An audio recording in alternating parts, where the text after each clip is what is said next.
इस तन सराय में जीव मुसाफिर, यो करता रहे दिमाग रे। रात बसेरा कर ले डेरा, तू चले सवेरा त्याग रे, चले सवेरा त्याग रे।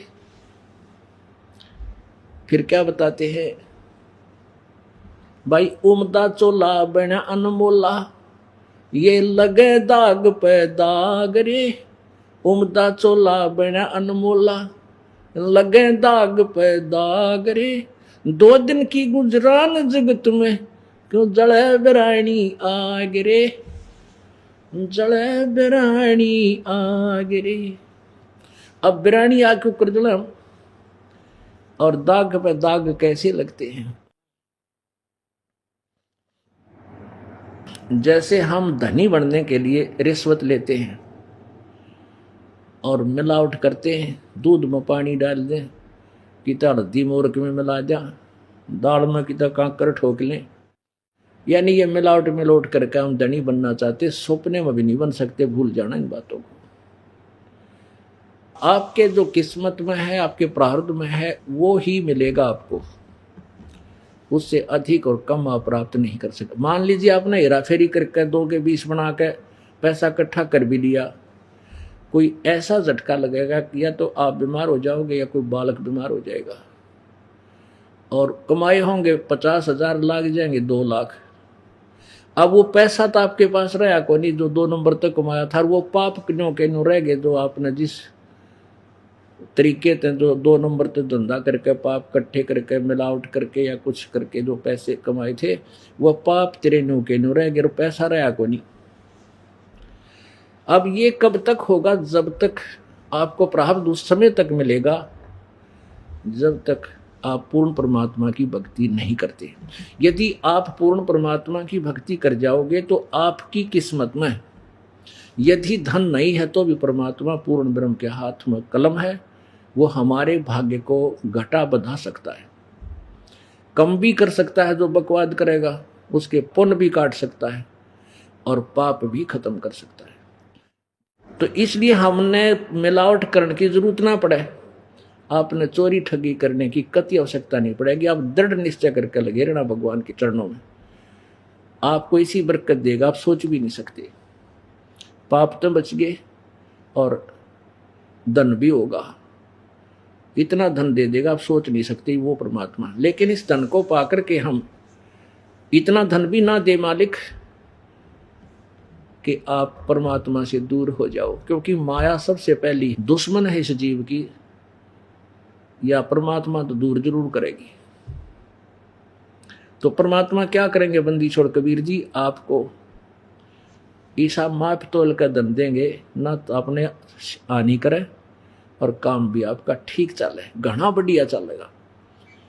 अधिक इसलिए नहीं होने देंगे कि आप गफलत कर जाओगे। आप तो बालक हो, आपको पता नहीं, आप बेशक न सोचते हो ना मैं खराब ना करूं। जिसके पास माया आएगी उसकी दुर्गति पक्की होती है। तो परमात्मा आपको इतनी नहीं होने देगा जिससे आपकी भक्ति में बाधा बने, और इतना भी सुख ना चाहिए जिससे भगवान से दूर हो जाए।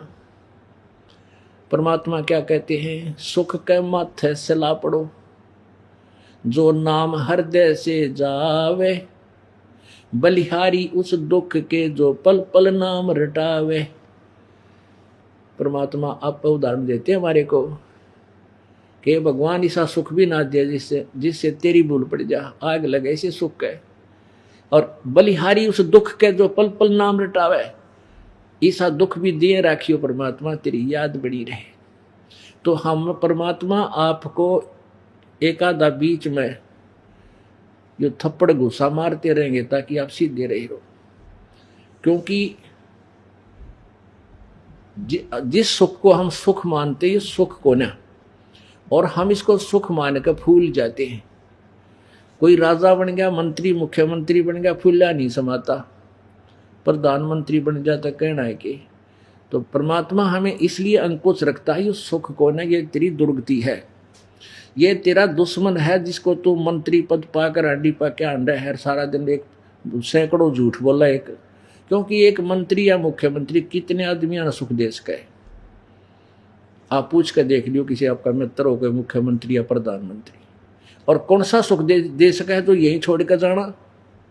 तो वो लाखों लोग उसके साथ होते हैं और वो 10 आदमी का काम नहीं कर सकता एक महीने में। बाकी ने झूठा कपटते इधर तो उधर ला रहे लूरे ला कर 100 झूठ बोल के अपना टाइम पास करे, निरे पाप को मावा सारे दिन में।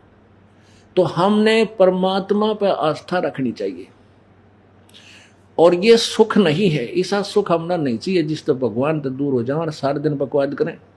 तो परमात्मा कहते हैं सुख के माथे पत्थर पड़ो, उस माथे में पत्थर मारो, इसे सुख के फोड़ दो उस सुख ने जो नाम हृदय जा, और बलिहारी उस दुख के जो पल पल नाम रटावे। अब छोटी मोटी ठूं ठा शरीर में या घर में रखेगा भगवान आपके, कभी आप अंडी ना पाक जाओ, अंडी पाक दे काल बाँ पकड़ दे, भगवान से दूर हो जाता। अब क्या बताते हैं, उमदा चोला बना अनमोला, ये लगे दाग पे दाग रे। जैसे आपने पैसे इकट्ठे कर लिए और न्यो सोच के अब मेरे बेटे सुखी हो जाएंगे, किसी एक तो रिश्वत ली, किसी एक 2 से 20 बनाए, सारा दिन पढ़ा नहीं, और टाइम करा कि तो और ठेका पे ले लेगा जमीन बोली, सारा दिन कति सारी उम्र खो दी और पैसे बना दिए खूब गणे, और बेटे से निर्भाग हो गए, घुटी लाने लागे। अब छाती फूकें, पिताजी ने तो साइकिल भी ना ली, वो मोटरसाइकिल लेंगे और फिर एक बंदूक कटवाओगे लाइसेंस की, हैं किसी का गोली मार देंगे, पाप है 307 का मुकदमा हो जाएगा, पिताजी जोड़ा टांगे का उड़ा फिर कोर्ट में, वो सारा पैसा वकीलों का उड़ा ला देंगे और फिर वहाँ से छूट का आ जाएगा, फिर दारू का लग जाएगा। यानी जो पैसा कमाया था सारे जीवन बर्बाद करके वो तो बेटे ने खो दिया, क्योंकि उसके भाग में कोई नहीं, और जो पाप थे वो बुढ़े के बैंक अकाउंट में रजिस्टर्ड हो गए, कि तक गधा बनेगा कि तक कुत्ता बनेगा, खाज लागेगी भगवान बजा कोई ना, और वो बिरानी आग जल गया। तो आपको चाहिए अपने बच्चों को भगवान के चरणों में ला दो, इस सतमार्ग पर ला दो उनको, क्योंकि बालक हैं जिनके छोटे बच्चे, उनकी तो कहना है कि सोने पर सुहागा हो गया। अब छोटे बालक किसी तरह मोड़ लिया कति ढल जाओगे, और परमात्मा की सच्ची साधना आप करोगे, हृदय से माता पिता की पुकार न्यो रहेगी, मेरे बालक भी आ जा, परमात्मा मेरे बच्चे भी शरण में आवे, तो एक दिन से कोई भी कारण बनाओ परमात्मा सीधे करके छोड़ देगा, जब आप सच्चे दिल तो लगोगे। और फिर परमात्मा के चरणों में आने के बाद हम निश्चिंत हो जाओगे, अपने बच्चे भगवान के चरणों में आगे हम निश्चिंत हो जाओगे, वो आप रुखाड़ा हो गया उनका। और फिर मान ले उनके भाग में माड़े भाग हैं तो परमात्मा के हाथ में कलम है, मासा घटे ना तिल बधे, विद ना लिखे जो लेख, सच्चा सतगुरु मेट कर भाई ऊपर मारे मेघ। अब क्या बताते हैं कि जो आपके प्रारब्ध में लिखा है वो कभी ना कम हो सकता ना ज्यादा। कब तक? जब तक आपको सतगुरु पूर्ण परमात्मा का नुमाइंदा संत सतगुरु नहीं मिलता। वो मिलने के बाद क्या करेगा? आपके पापों को काट के सदा के लिए बिना खत्म कर देगा। मासा घटे ना तिल बढ़े, विद ना लिखे जो लेख, और साचा सतगुरु मिटाकर काट कर उनको और ऊपर मार दे मेघ। मेघ माने फॉर एवर, फिर नहीं वो कभी आपको दुखदाई होंगे। तो इसलिए उमदा चोला बना अनमोला, लगे दाग पे दाग रे, और 2 दिन की गुजरान जगत में क्यों जड़े बिरानी आग रे। पुण्यात्मा जब हम भगवान के चरणों में आ जाएंगे तो हमारे कैसे संकट टलेंगे। सतगुरु शरण में आने से आई टले बला, जय मस्तक में सूली हो व काटे में टल जा। अब हम भगवान के पूर्ण परमात्मा के चरणों में आ जाएंगे तो हमारे भाग्य में मृत्यु भी होगी। पहले सूली तोड़ा करते, बहुत ही दर्दनाक सजा थी सूली तोड़ना। जैसे फांसी तो गले में फांद गाल कर लटका दें, वो मर गया, ये सजा होगी। सूली क्या होती थी कि एक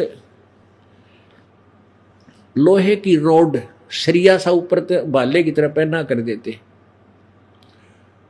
और उसके ऊपर एक चकला सा होता था काट का, उसके बीच से काट देते, निकाल देते, और उस चकले के ऊपर 4 ऐसे डंडे से होते, उसमें बैठा कर जिसको सजा देनी होती, उस चकले है के ऊपर जो सिरे के ऊपर पहुंच रहा होता था, ऐसे ऐसे गल जाता था उन्हें, तो ऊपर बैठाकर उन्हें बांध दिया करते हाथों से, और नीचे ते उस चकले का जो सपोर्ट दे रखा था रोकड़ का वो हटा देते, तो वो फिर उसके वजन से वो पूरा शरीर नीचे से जो शरिया उसके शरीर में प्रवेश होता था, और चिल्ला चिल्ला कर वो मरता था, और वो उसके ही वजन में धीरे धीरे धीरे धीरे वो सुराख सा, वो चक्कर सा नीचे नाव था काट का, और आर पार निकल कर शर्मा का निकल कर भुगत का मरा करता हो। इसको सूली तोड़ना कहते थे, यानी मृत्यु समझो। तो परमात्मा क्या कहते हैं, सतगुर शरण में आने से आई टड़ा बला, अर्जा भाग्य में सूड़ी हो वह काटे बैठ जा। यानी जान जानी हो, एक कांटा लाग कर जान बच जा, गुट्ठा फूट कर ठोकर लाग कर पड़ गया, चलिया गया को नहीं, पट्टी बांध के बैठ गया, मन माने के आगे चल के केबल अटाड़ी हो, मालिक ने एक्सीडेंट होना हो, क्या है मृत्यु होनी हो, या कोई सर्प ने डसना हो, कि तो बिजली गिरनी हो,